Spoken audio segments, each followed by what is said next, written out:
como parte de la materia geomorfología, estamos en el tema 4 y bueno, una parte ya de este tema que son los procesos fluviales. He tratado en el aula ya parte del contenido referido sobre todo, mayoritariamente, a la historia tanto de la geomorfología fluvial, un poco profundicé bastante, esta parte no un poco, sino bastante del sistema fluvial, recordando el sistema fluvial con dos componentes, entre ellos el canal, la cuenca, desembocadura, los procesos posteriores incluso de históricos, geológicos que afectan al sistema fluvial y las escalas, tanto espaciales como temporales, que afectan a los sistemas fluviales. También di un contenido bastante también detallado sobre morfometría de cuenca, tanto morfometría de cuenca como morfometría de canales. Vimos un poco de hidráulica fluvial también y vimos también algunos contenidos básicos sobre el transporte de sedimentos, cómo funciona la erosión fluvial, qué es eso del perfil longitudinal, el nivel de base, qué son las capturas, cómo se estudian los canales fluviales, cómo se estudia su trazado, su evolución, cómo cambian en el tiempo,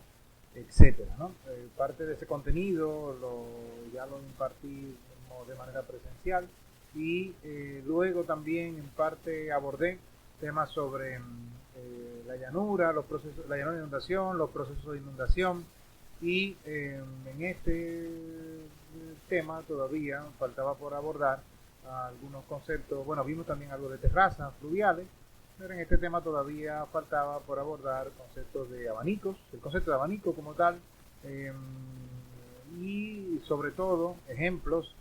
de aplicación de, por ejemplo, morfometría fluvial, cómo cómo se estudia desde un punto de vista morfométrico una cuenca y cómo se estudia en general el sistema fluvial, no solamente la cuenca, sino cómo se estudia en términos morfométricos. Faltaban algunos ejemplos por mostrar y yo los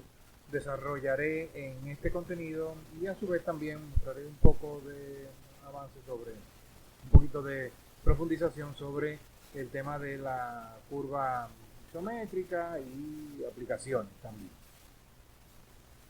Para el cálculo de la curva isométrica, la idea de Strahler originalmente se basa en una cuenca isométrica, en una cuenca hidrográfica, y el cálculo de la curva isométrica de una denominada integral isométrica que lo tenemos ahora. La idea para generar primero la curva consiste en determinar los cuantiles de altura y los cuantiles de área para cada uno de esos cuantiles de altura. Y los cuantiles pueden ser en tantos por uno, pueden ser en tantos por ciento como percentiles, pero la idea que subyace es la siguiente: si se tiene una cuenca mostrada aquí en forma de bloque diagrama y se le hace un cálculo a un área determinada hasta una determinada curva de nivel, estamos utilizando un rango de altura, que digamos que sería el rango de las alturas más grandes de la curva, ¿no? Y este cuantil, digamos que es el cuantil de las cuencas, de las alturas mayores de la cuenca, tiene una representación o tiene un equivalente en cuanto a área representada dentro de la cuenca hidrográfica, que se verá que aparece en estas tramas oblicuas debajo de la parte de dibujo en planta. Si utilizamos un gráfico de dispersión para graficar cuántos son los porcentajes o los cuantiles, en este caso, en tanto por uno o en tanto por ciento de área acumulada por cada uno de los rangos de altura obtenidos, podríamos tener una curva como esta o con otras formas. Pero si notamos en este ejemplo a continuación, lo que estamos viendo es que, por ejemplo, en este caso, el 10% más alto de la cuenca ocupa prácticamente la mitad de área, es decir, toda el área prácticamente la mitad del área de la cuenca está a un 10% de toda la altura de la cuenca, es decir, prácticamente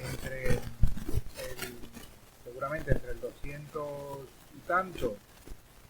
metros, 215 metros sobre el nivel del mar y los 200 metros se encuentra prácticamente la mitad del área de la cuenca. El resto del área de la cuenca está por debajo de esas alturas, que serían el restante 90% o el 90% más bajo de la cuenca hidrográfica, es el restante del área, 50% restante, que quedaría en la curva, el gráfico de la curva isométrica quedaría a la derecha. Bien, entonces este gráfico lo que nos dice es, tenemos un área importante de la cuenca que está a alturas grandes y una parte ya el restante 50%, pero que está distribuida en prácticamente todo el desarrollo de las alturas que se producen dentro de la cuenca, es el otro restante 50%. Por lo tanto, la mayoría la mayor parte de la cuenca está a alturas grandes. Esa cuenca, por lo tanto, va a producir una curva isométrica que va a ser convexa mirada desde arriba. Entonces, esa curva isométrica va a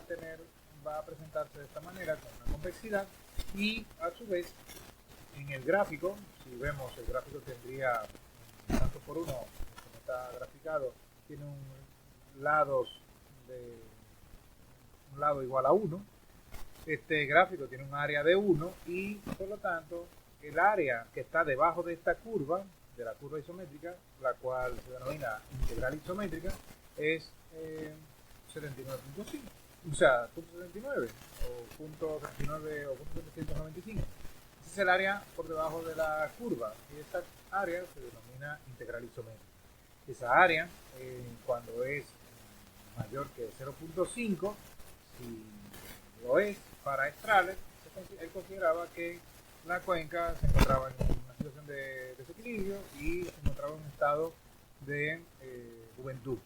para él, y de acuerdo a su modelo evolutivo del relieve, donde asumía un estado de juventud, de madurez y de senilidad. Un poco trayendo también el modelo evolutivo del relieve de Davis. En este caso, él consideraba que valores por encima de 0.5, 0.6 se consideraban cuencas jóvenes para el valor de la integralización. Sin embargo, en cuencas como esta, en donde hay una repartición más o menos homogénea de las áreas de acuerdo a las alturas, encontramos que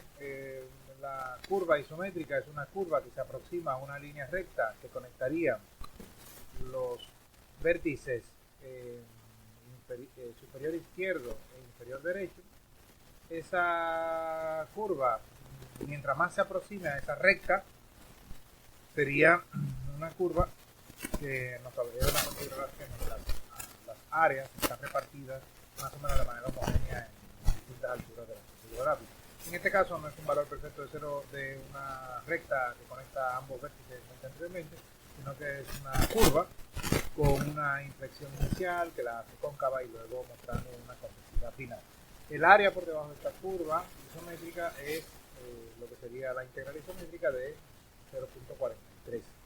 Un área que está por debajo de 0.5 y para lo cual ya se considera o consideraba Strahler que pertenecía a un estado de madurez. No se consideraba una cuenca en un estado, digamos, de equilibrio. Finalmente, en el caso de la cuenca hidrográfica mostrada en pantalla, lo que vemos es muy poco relieve de la cuenca. Las topografías más altas están por encima de la curva de 700 en este ejemplo, ocupa un área muy pequeña dentro de la cuenca hidrográfica y esta área estaría, digamos, por aquí, prácticamente, en donde se produce la inflexión. Prácticamente el 20% del área está en lo que traduce, o es lo que hay, el área que hay, el 20% del área, un área muy pequeña, un porcentaje del área muy pequeña respecto de la cuenca, ocupa prácticamente el 80% de todas las alturas más grandes de la cuenca. El 20% restante más bajo de la cuenca hidrográfica ocupa el 80% del área total de la cuenca hidrográfica. Por lo tanto, es una cuenca con áreas con la mayor parte de su área en zonas bajas. Y la integral isométrica en este caso la curva isométrica en este caso tiene una forma cóncava, como se observa, y a su vez la integral isométrica es una integral bastante pequeña, normalmente con valores por debajo de 0.35. Para Strahler, en su modelo evolutivo, pues la cuenca se encontraba en un estado de evolución, en una fase denominada de Monad.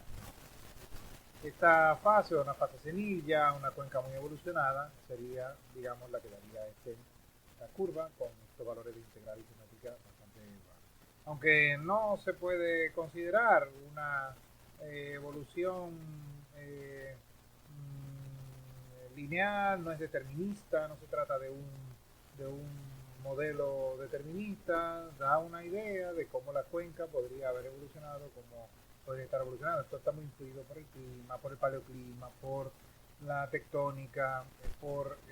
la litología, en fin, hay muchos factores que entran en juego y por lo tanto no es tan determinista el hecho de utilizar un valor del integral, pero puede darnos una idea como un parámetro adicional añadido en modelos que podamos construir con muchos más parámetros para poder, por ejemplo, caracterizar la geodiversidad de un área en cuanto a su geomorfología. Bien, en el tema de donde estamos precisamente de procesos fluviales, pues la idea también es que hablemos un poco de los abanicos aluviales, y los abanicos aluviales también forman parte de este tema, definido por Bull como un cuerpo de depósitos fluviales con una forma corte como un cono, donde los materiales se expanden radialmente al salir de un umbral de montaña, en un área precisamente en donde ya ha abandonado el área de montaña, en donde ha acumulado normalmente mucha energía potencial y ha sido capaz de transportar muchos materiales que depositan radialmente en una zona llana al salir de ese umbral. En un bloque diagrama del libro de Mateo Gutiérrez El Orzo se vería de esta manera, y en este caso lo que vemos es sobre todo un abanico aluvial coalesciendo con otro, y otro abanico aluvial y otro abanico aluvial en esta otra área, casi coalesciendo, lo he tratado de dibujar alejado, pero también está prácticamente en coalescencia con esto. Y estos abanicos pues se supone que han podido producirse a partir de una evolución en donde los materiales son transportados por corrientes que tienen una energía potencial, con una energía neta también capaz de transportar los materiales, y cuando pierden la pendiente por donde circulan o cambia su pendiente de manera abrupta al salir del sistema montañoso, pierden esa energía neta y se ven obligados el curso a depositar los materiales, y lo hacen de forma radial al salir del torrente. En este caso, la asistencia que existe normalmente en estos casos está vinculada a la tectónica. Normalmente este umbral morfológico está asociado también a una falla, que es a lo inverso, pero lo común es que haya una asociación con la tectónica, en donde las fallas están presentes y en este caso son transversales a la dirección de la corriente. Y además aquí nos está mostrando un diagrama con facetas. Existe una relación entre el área del abanico, entre el área del abanico, que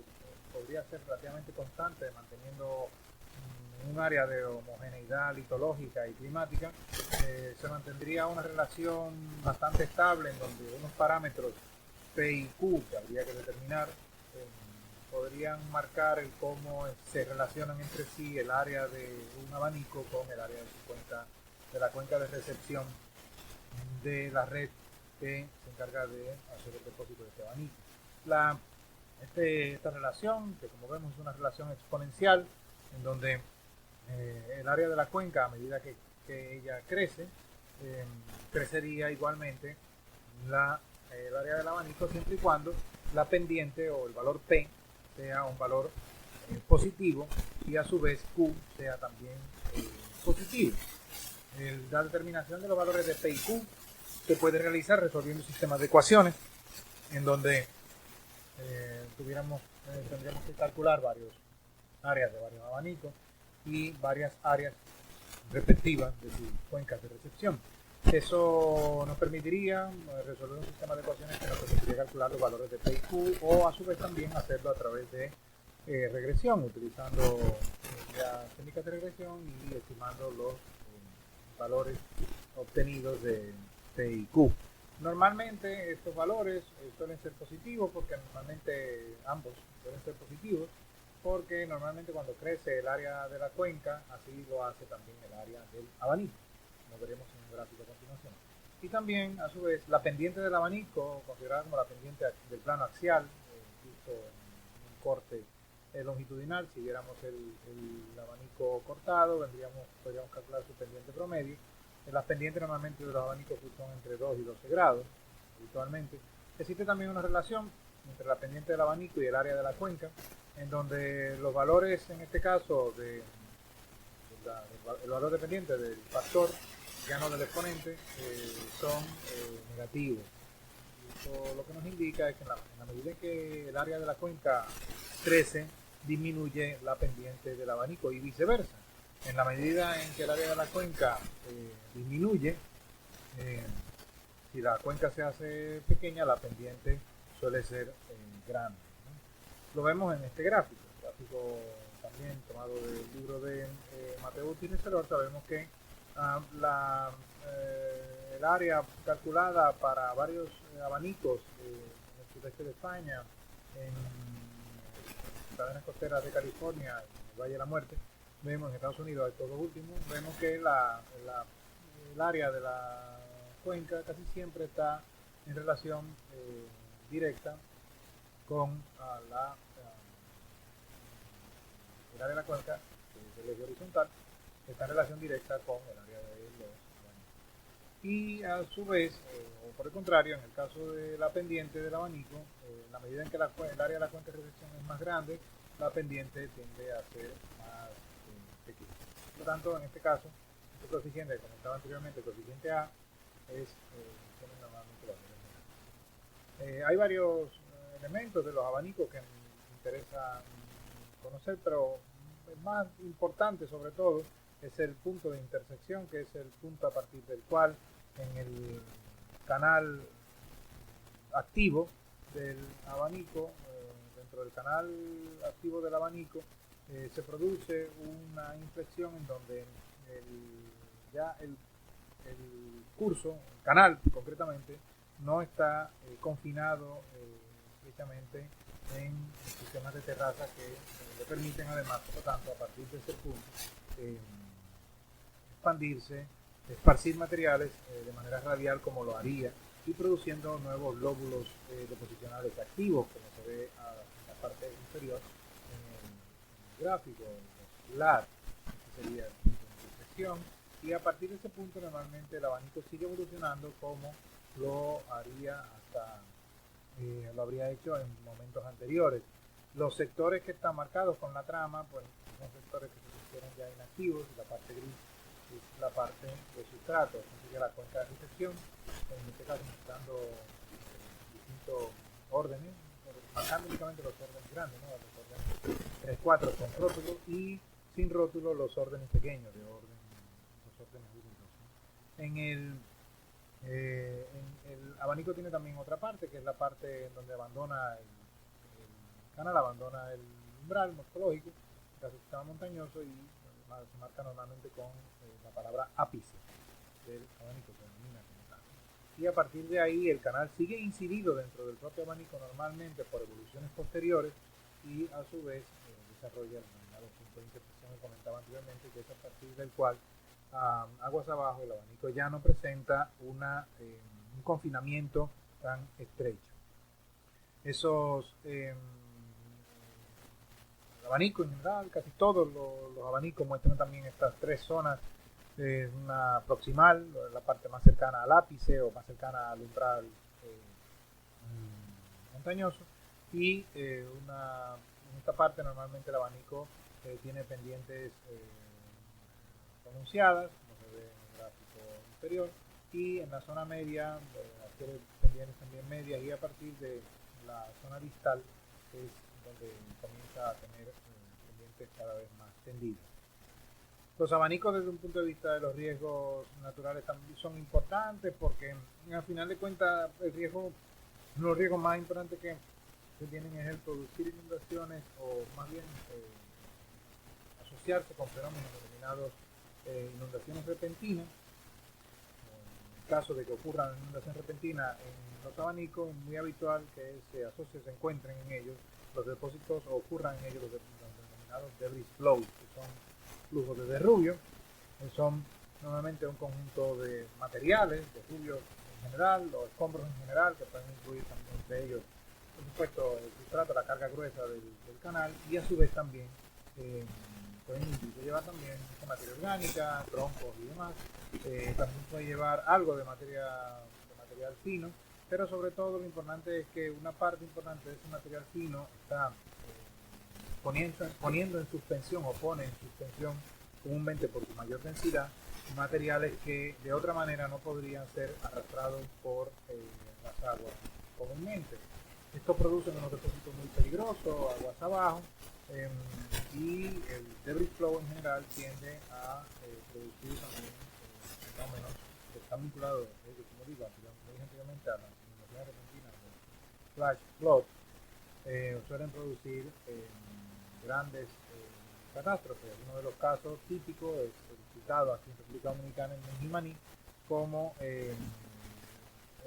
ocurrió en el año 2004, en mayo de 2004, cuando aparentemente el Río Blanco, luego de unas inundaciones provocadas por unos fenómenos de precipitación importantes de más de 200 milímetros en 24 horas, seguramente 300, aunque en la parte alta de la cuenca no había pluviómetros, pero sí que hubo estimaciones de que los valores pudieron ser mucho mayores de lo medido en distintos lugares, ¿no? Como veremos a continuación. Y en la foto aérea mostrada en esta vista oblicua, se observa cómo este río, denominado en Jimaní como Río Blanco en República Dominicana, en la frontera dominico-haitiana realmente, ¿no? Haití estaría hacia la parte derecha de la foto, República Dominicana hacia la parte izquierda, que sería el denominado Valle del Limón. Y aquí estaría la localidad de Jimaní vista en la foto del 67. El canal fluiría de esta manera hacia la ciudad de Jimaní, pero no directamente hacia ella, sino drenando por el este de la ciudad hacia el lago Enriquillo, que se encuentra en este sector, hacia acá. Esta sería, digamos, la desembocadura de este río y sería su nivel de base final. El ápice estaría en esta parte y bueno, la ciudad de Jimaní se habría construido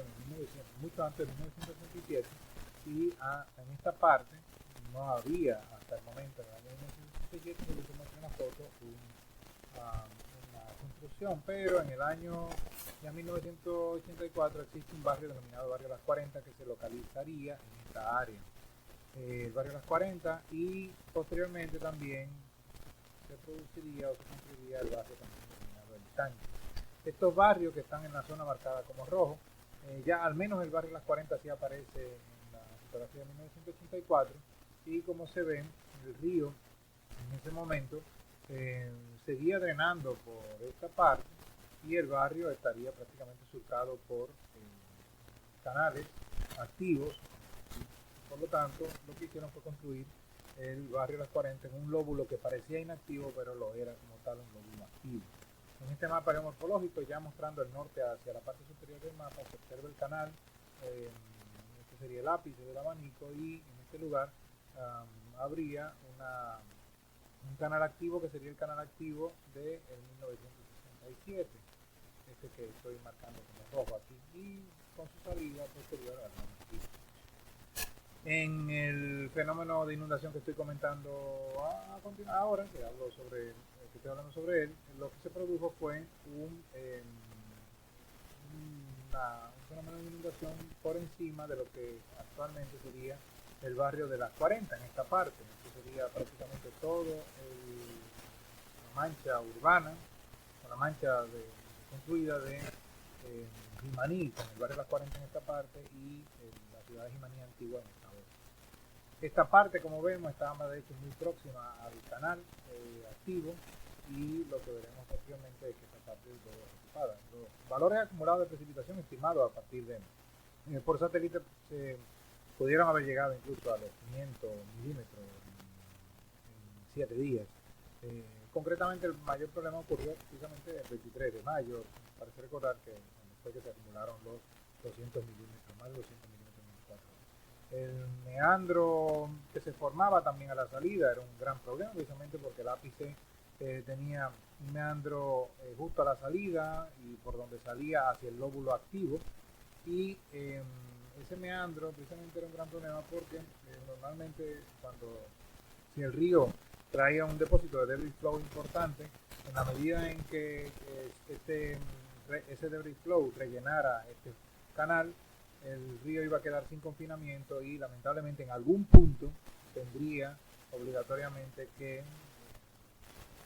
por la propia incluso fuerza centrífuga, podría ocupar esta parte del abanico, ¿no? Luego realmente así como ocurrió en las imágenes satélite de hecho posteriores, es una imagen posterior poco después de ocurrir el fenómeno. Lo que ocurrió precisamente fue que se demostró, se vio claramente que una buena parte fue rellenada y luego con visitas de campo se notó que una parte importante de los rellenos de hecho cubrieron hasta muros de contención, siendo que eran trampas de sedimento, pero muchos de ellos fueron prácticamente nivelados. En la parte de aguas arriba, estoy mirando desde aguas abajo hacia aguas arriba, esta parte estaba completamente nivelada aquí en este lugar. Entonces, aunque aquí hay un poco de incisión, aguas abajo, esta incisión prácticamente se desvanece. Este fenómeno de Jimaní, pues lamentablemente, como sabemos, mató un número mal contabilizado de personas que fueron superaron los 500 personas probablemente o más, ¿no? Pasa que no se sabe exactamente cuántas personas realmente murieron, pero realmente murieron muchas personas y una parte importante del pueblo jimaní lo recuerda como una de las catástrofes más grandes que han tenido, ¿no? Todo el mundo perdió un familiar allí, es un hecho realmente muy lamentable. En la evolución de los ríos, ya saltando un poco fuera o saliendo un poco de los abanicos aluviales, en la evolución de los ríos, lo normal es que veamos muchos canales de diversas características. En este caso, por ejemplo, ya hablando un poco de manera genérica sobre los ríos en general y sus depósitos, vemos aquí como un canal concretamente de muy corto recorrido, incluso en este caso de menos de 20 kilómetros de recorrido, un canal principal de un río denominado Arroyo Parra, en este punto en la cuenca del río Coa, en el sudoeste dominicano, muestra cómo en la parte alta de la cuenca, estos canales normalmente están ocupados la mayor parte en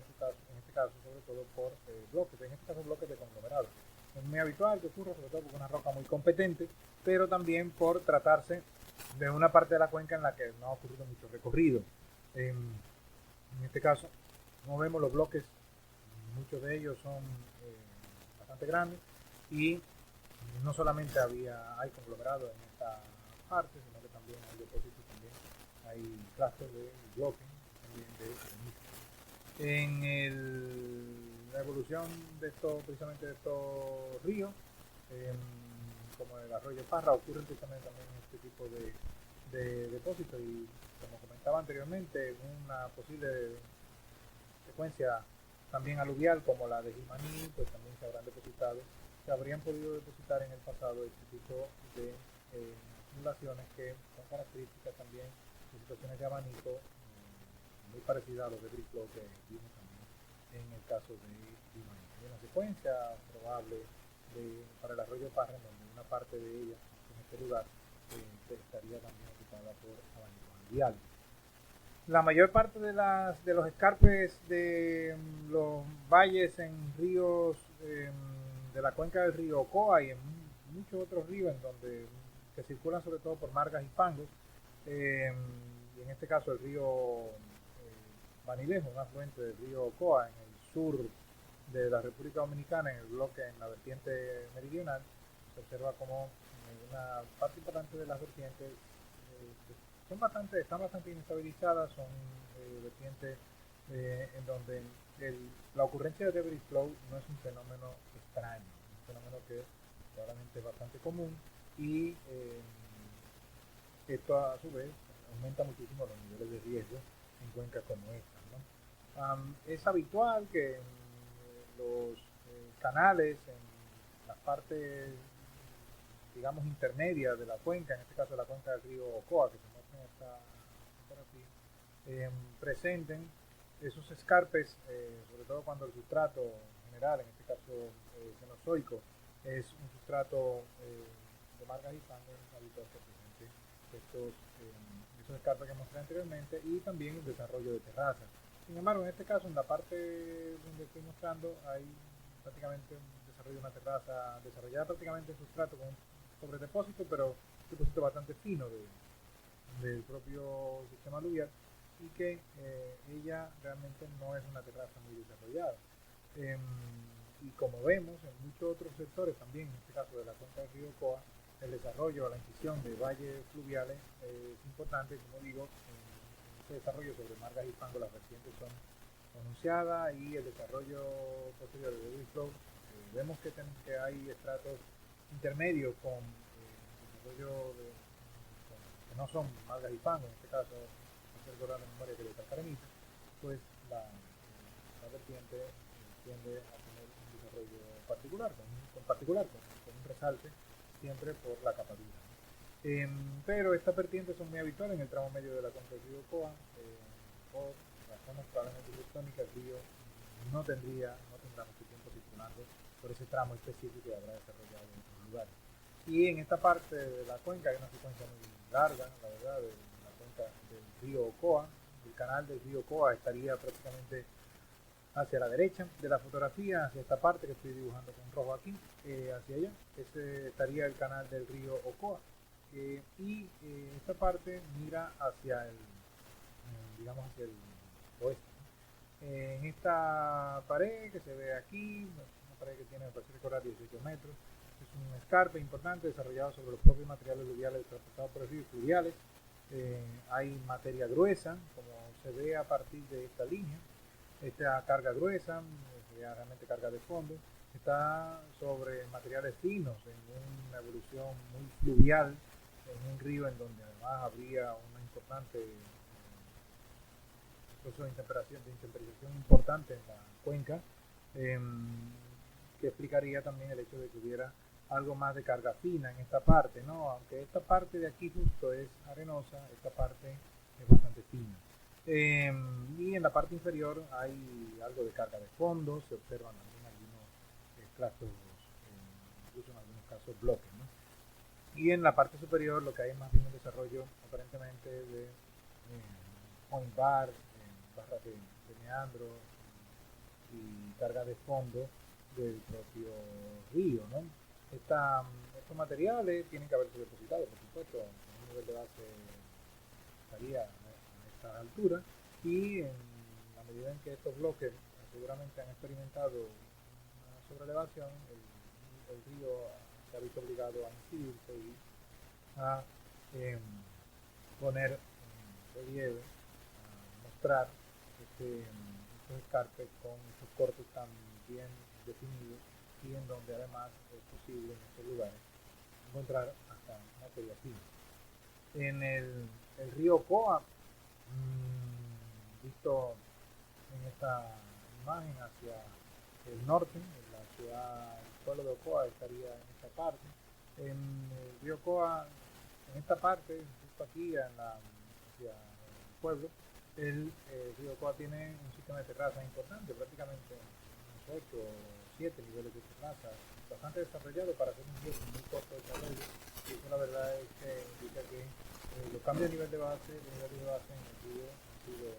importantes, seguramente están vinculados a la mayor parte de ellos a la actividad tectónica en la zona, que es importante, ¿no? Otro ejemplo completamente diferente es este, el del río Banilejo, que es un afluente del anterior, del Ocoa. Y el Banilejo además lo que muestra es un desarrollo prácticamente sin terraza, en algunos tramos tienen, este tramo concretamente no tiene ningún desarrollo de terraza, un valle incidido dentro de las margas y fangos, con algunos estratos duros, bastante competentes, incluso con depósitos aluviales, probablemente más asociado a depósitos de abanico en esta parte, quizá abanico, quizá glacis, en esta parte, como ven, en la parte superior del perfil. En el río Banilejo también ocurren estos fenómenos de arrollada difusa, que son los que provocan precisamente estos depósitos de glacis que veremos en una parte de la materia. Y a su vez también es un río que lo más que desarrolla es sobre todo una o dos terrazas.